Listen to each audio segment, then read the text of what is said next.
যোৱা দুদিন পূৰ্বে অসমৰ এগৰাকী সাংবাদিক দিলৱাৰ হুছেইন মজুমদাৰক অসম আৰক্ষীয়ে যি পৰিকল্পিতভাৱে আটক কৰিলে আৰু তাৰ পিছত যোৱাকালি পুনৰবাৰ তেখেতক আটক কৰিলে। ইতিমধ্যে সমগ্ৰ ৰাজ্যজুৰি এই ঘটনাৰ বিৰুদ্ধে প্ৰতিক্ৰিয়া সৃষ্টি হৈছে, প্ৰতিবাদ হৈছে আৰু আজি আমি ৰঙিয়া প্ৰেছ ক্লাবৰ তথা ৰঙিয়াৰ সমগ্ৰ সাংবাদিক মহলে এই ঘটনাৰ তীব্ৰ নিন্দা কৰিছোঁ।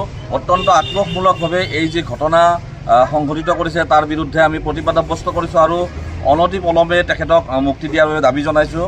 এইখিনিতে আমি এটা কথা উল্লেখ কৰিব বিচাৰোঁ যে দিলৱাৰ হুছেইন মজুমদাৰে যি সময়ত গ্ৰাউণ্ড ৰিপৰ্টিং কৰি আছিল সেই সময়তে তেখেতক এনেদৰে এক পৰিকল্পিতভাৱে আটক কৰিছে আৰু তাৰ পিছতে সমগ্ৰ ৰাজ্যজুৰি প্ৰতিক্ৰিয়া হৈছে।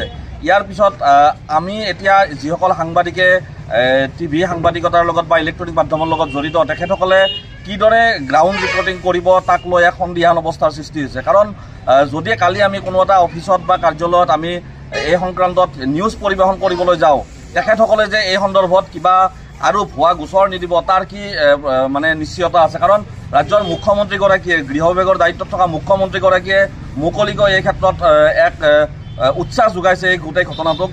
তেওঁ বাৰ বাৰ কালি এটা কথা কৈছে যে দিলৱাৰ হুছেইন মজুমদাৰ সাংবাদিক হয় নে তেখেত ব্যৱসায়ী হয়, সাংবাদিক মহলে গোটেই কথাটো তেখেতসকলক জনাব লাগে। কিন্তু বিগত দুটা দিন ধৰি গুৱাহাটীৰ ৰাজপথত 200তকৈ অধিক সাংবাদিকে যি ধৰণে প্ৰতিবাদ কৰি আছে, প্ৰতিগৰাকী সাংবাদিকে যি ধৰণে প্ৰতিবাদ মুখৰ হৈ আছে, ৰাজ্যৰ বিশিষ্ট সাংবাদিকসকলে দিলৱাৰ হুছেইন মজুমদাৰৰ হৈ মাত মাতিছে, তাৰ পিছত মই ভাবোঁ মুখ্যমন্ত্ৰীগৰাকীক আৰু ইয়াতকৈ আকৌ বেলেগ কিবা প্ৰমাণ দিব যে লাগে মই নাভাবোঁ।